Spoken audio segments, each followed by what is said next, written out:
I'm the Nostalgia Critic. I remember it so you don't have to. I want to talk about the G.I. Joe movie.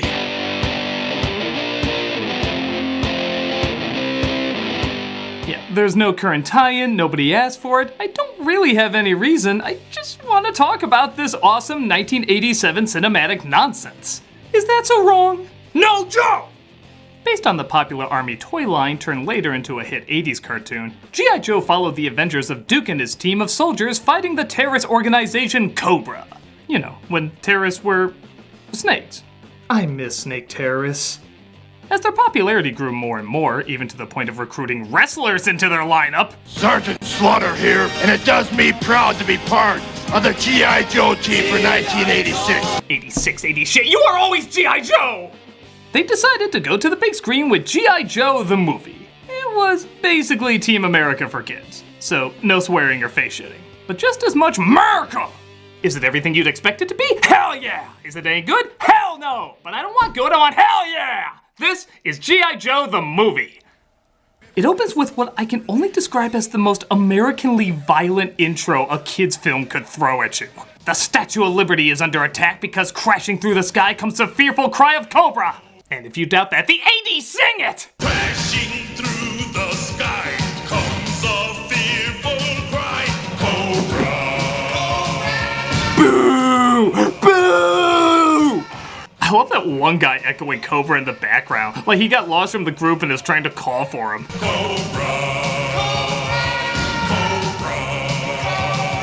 Cobra! Cobra!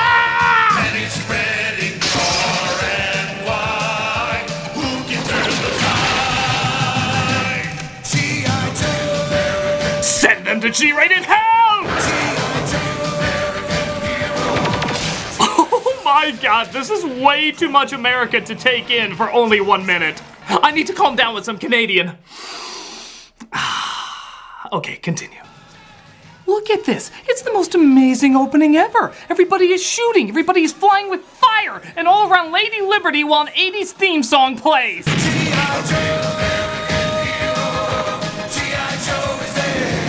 If the American flag could lift a tank and eat bullets, this is the movie it would do it in. The animation is spectacular, every moment leaping off the screen in a blaze of glory. This is the kind of military porn Michael Bay wishes he could make.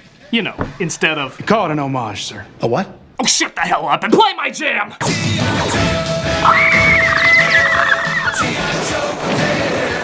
Oh, and you think CGI Tobey Maguire posing in front of the American flag is iconic? Pussy pansy piss! We have Duke picking up the American flag, rocket packing it to the sky, following him all the way up the Statue of Liberty, and planting it on her head with his team while cheering to their 80s theme song. All you need is a Trump tweet saying he doesn't like it, and it'll be the most American thing in the world.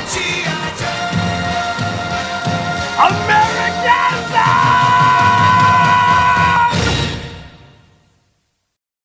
America. America indeed. I'm the Nostalgia Critic. I remember it so you don't have to. Oh, that's right, there's more! Sorry, it totally could have stopped there and I would have been 100% satisfied. The film opens with the evil Cobra. Boo! As the metal-faced Cobra commander is being talked to by the head of Cobra, Serpentor. Oh my god. Blunderers! Fools! I so miss snake terrorists. It looks like a python choking on Archer. And what's with the snakes on his side? Is it like one snake human centipede together? I have so many questions about these fashion choices. Your collective incompetence! Hogwash! Your leadership has been pompous, pusillanimous, and pathetic! Oh, for those unfamiliar, there's nothing wrong with your computer. That is what he actually sounds like. And yes, you're allowed to laugh at it all you want. We have for years. Go ahead, make me the scapegoat. Cobra Commander looks for people to back up his claims of Serpentor's incompetence, but they stab him in the back. Buffoon! What? Inexcusable! Unsubstantiated fantasy! You're just jealous I do a better Rita Repulsa than half the women here! But someone breaks into Cobra headquarters, a deadly snake knockoff of Shiva known as Pythona. Can we just call these people what they are? Snake Thundercats? She shows them a powerful device known as the Broadcast Energy Transmitter. A device G.I. Joe has that can transmit pure energy anywhere in the world. Well, let's find out if we've wasted $1 billion taxpayer dollars. This country? Nah! Seeing how Pythona shows where it is, Cobra attacks trying to get their hands on it. They're after the BET. What will Croc watch in Suicide Squad now? You're ground! Not there! Here! No! You know, I think everyone just needs a random Cobra Commander line generator app. I sit down! Serpentor does that thing James Earl Jones did in Conan the Barbarian. For a guy who likes snakes, he sure does abuse them a lot. But he gets launched into the device and knocked out. Retreat! Cobra! Retreat! Cobra's through. What do we do? Anybody want a peanut? They chase after Cobra, but they're attacked by henchmen from the Tick and are defeated. Bravo! Bravo, dear friends! Biatch! Cobra Commander recognizes Pythona and panics. No! No! I need to escape! If only it would stop snowing! Oh, that works. They bring him back though, and Pythona is now in command, demanding Cobra get Serpento back. But the Joes are concerned where their search team went. So they're ready to send their new recruits out into the field The and— sooner they graduate, the sooner they can fight. Oh no, they're gonna pull a Transformers movie on us, aren't they? They're gonna get rid of half the cast so they can introduce new characters. God help you if you destroy Sergeant Slaughter! Maybe I'm jumping to conclusions. Maybe they're just extras for the mission. Nope, those are action figures. Just put their prices next to them right now. Where is that gold-plated goof-off, Lieutenant Falcon? Terrific question. Man said he had... No, I don't want to get to know you. The more I like you, the more I'm killing the original Joes. Something this franchise does very well.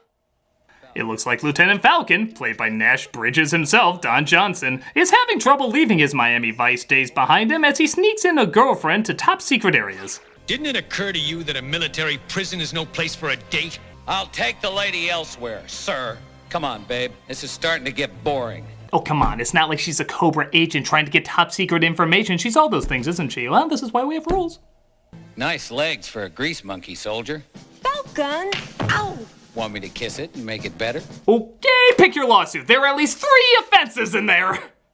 But Cobra breaks in through the magic of ironic dialogue. Suppose our mythical intruders did make it into Serpentor's cell block. They'd still have to blast through a couple of yards of super hard concrete. Then they'd have to get past 3 of our best guys. And they help Serpentor escape. Falcon, you deserted your post. You're confined to quarters until court-martial. Oh, that poor groping man. And it's here that G.I. Joe, for lack of a better way of putting it, gets a little silly. Serpentor is taken to his true creator, a subterranean reptile man known as Globulus, voiced by Burgess Meredith. I have to say, for a man that played the Penguin, the world's oldest elf, and a fly, he once again gives 10 times more than what's required for a batshit crazy role. I implanted the idea and the skill in Dr. Mindbender's rather pedestrian brain with this, a psychic motivator. It is our greater destiny which concerns me now. How am I taking the king of the reptile people so seriously? Even the mention of his name warrants an Oscar nomination. Know that I am Globulus. You see, I almost laughed at that and I didn't. I could play Jar Jar Binks and I'd be amazing. Falcon is about to be thrown out of the Joes, but Duke, being his half-brother, pleads with them to keep him around. Falcon shows his appreciation. I don't need your help anymore, Duke. Like a total jackass. Get out of my life. Falcon, Duke's trying to help. By busting my chops every chance he gets. I mean, constantly being told what to do? You treat me like I'm in the military! He's sent to what they call the slaughterhouse while Cobra Commander is being Cobra court-martialed himself. Being told pretty much out of nowhere the history of the reptile people. 40,000 years ago, the glory of Cobra La dominated this planet, but an age of ice destroyed much of what we had built. It was a fast ice age of destruction, I guess most are. Mankind took over, leaving only a few reptile people left, and Cobra Commander being one of the reptile people becoming disfigured in a science accident. Nevertheless, he was put in charge of destroying mankind, but he failed, so he's given a spore that distorts him even more. Isn't that like giving ugly glasses to the Elephant Man? I think he's kind of used to it. Thus, he's thrown in prison with the captured Joes. But not before he calls him a fool. I have no reason to bring that up, I just love hearing him say it. Break yourself! While that's going on, Falcon is thrown into a punishment camp for misbehaving Joes ran by Slaughter! The only guy aside from Burgess Meredith who can make everything sound awesome! You're going to war till you wish you were dead, and then keep going, because you're afraid if you don't, I won't let you die. Look at this, he even has to say the line, itty bitty ditty bag, and by God he makes it sound amazing! On your feet like a man, or in a ditty bag. An itty bitty ditty bag. Please, G.I. Joe movie, there's only so many lines I can program as ringtones! One of the Joes escapes Cobra Law but gets blinded, so Cobra Commander has to lead the way out. I can't see! I'll be your eyes. Run! Wonderful direction, thanks GPS. Commander loses his faceplate, revealing honestly exactly what you would imagine his face would look like. Then let's move it! Straight ahead. Come on, I'll sing for you. And I will always love you, fool!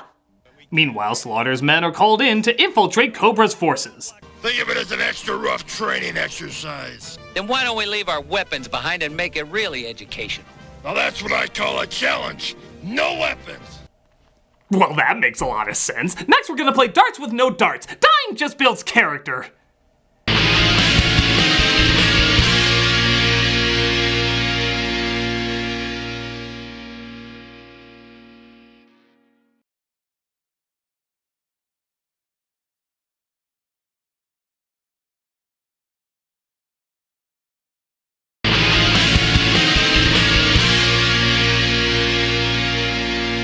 Inside and try to contact G.I. Joe through Cobra's radio. Come in, G.I. Joe. Okay, is that a toy microphone or the tap you pull for Cobra beer? Falcon gets captured though and is questioned. How many in your force? What is the purpose of your mission? You can't resist forever. I think against your weak ass slaps he kinda can. But the other Joes save him and blow up the base, resulting in a big battle between the two armies. Yo-ja! Is that the new battle cry? Okay. Yo-ja! The reptilian technology is too much for them as Serpendor calls out to the reptilian people. Cobra! I wish I was a fly on a wall when that was being recorded. I'm sorry. What the flying shit am I saying? A giant snake monster rises, honestly making me wonder why none of these things were ever used in the past. We'd all be singing Trust in Me if they used these things from day one. As Serpendor summons them via Warrior Princess sound again. Cobra! Just when I think that can't get any funnier, he goes total high-pitched scream on the last one. It's like Homer Simpson's scream took over at the end.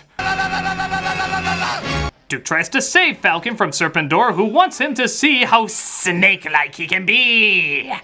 Arrogant Earth scum! No! No! Damn it, I told you this would happen! Duke? We're still getting over Optimus Prime, you a-holes! But his sacrifice will be in vain!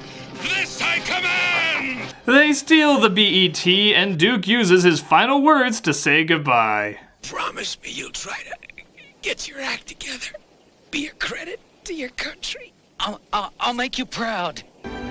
Earn this. You'll see. Yo, Joe. No, Joe! No! Oh, Duke. You will be missed. He's gone into a coma. Wait, what? He's gone into a coma. You a doctor now? Would even a doctor know that?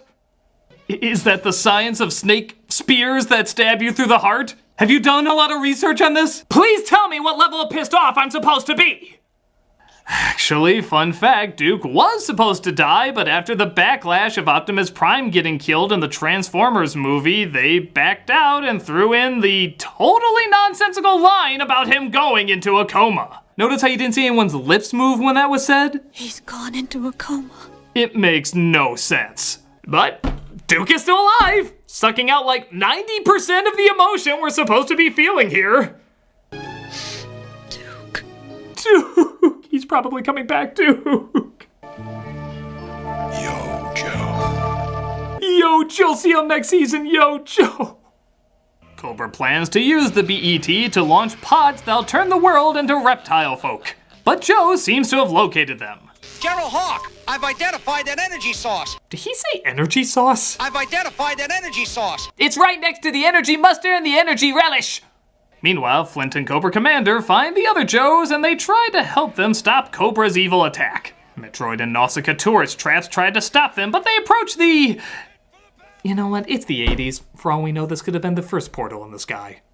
Your brother fell before my wrath, and so shall you! He's in a coma! I really feel we should make that clear! One of the Joes fights Pythona blindfolded because she'll make less Freakazoid jokes. And surprisingly, she ends up winning. Oh my god, how embarrassing! Come on, Falcon, show me your moves. Oh my god, that was totally unintentional. But seriously though, you're going to die.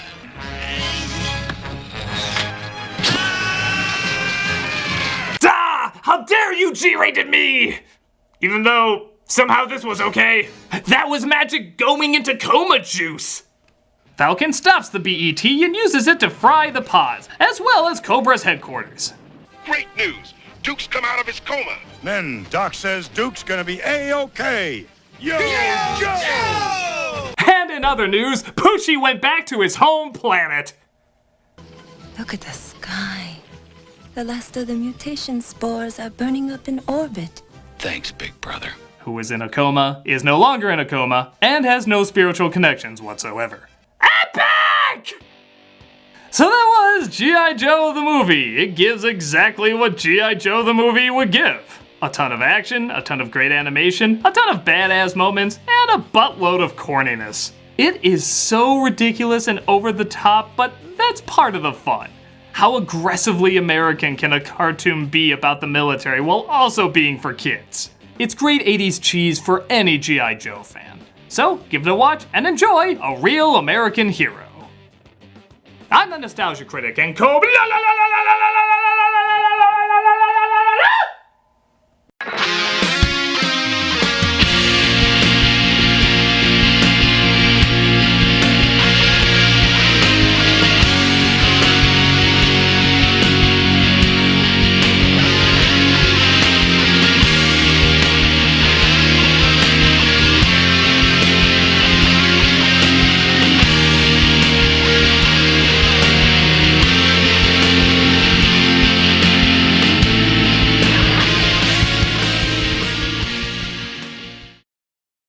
An itty-bitty ditty bag.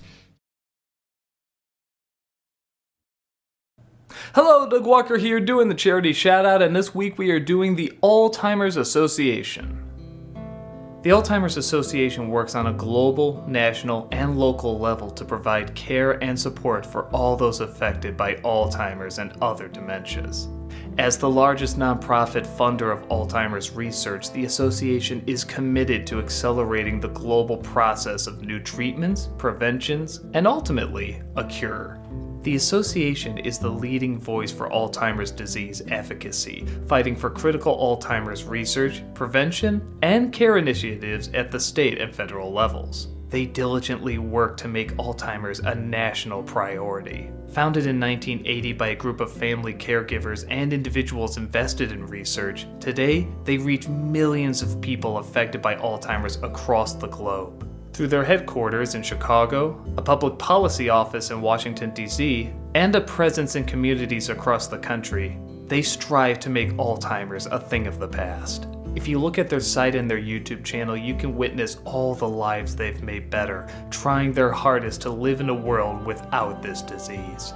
Click on the link, and together we can change the future of Alzheimer's.